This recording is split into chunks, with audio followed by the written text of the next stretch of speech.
That's a great question, and I think it's twofold in a lot of ways. The first barrier that I see is the misidentification of children with special needs at a really high occurrence rate right now, which I believe comes from a lack of knowing and understanding how to teach skills that some children might not yet possess.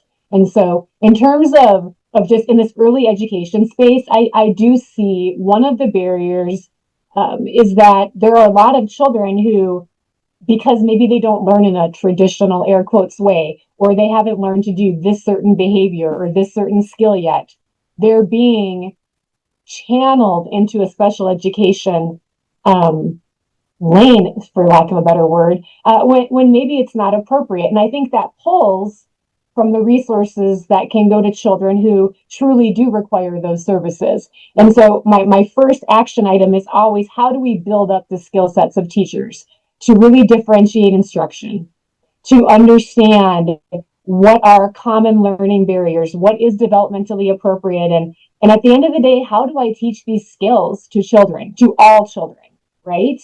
Once we get past that, then I think that leaves a lot of space that's wide open for us to really focus in on. Now we have a group of children with special needs that have been formally diagnosed and have a disability that requires a certain level of service that we need to provide for them. And until we start to free up the space to do that, the focus won't be there because the system is being weighed down and watered down right now.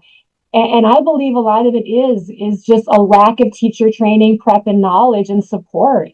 Whether it's a child with a disability or a child that does not have a diagnosed disability, I think it impacts all learners because of that. And I think it leaves teachers feeling frustrated and families as well.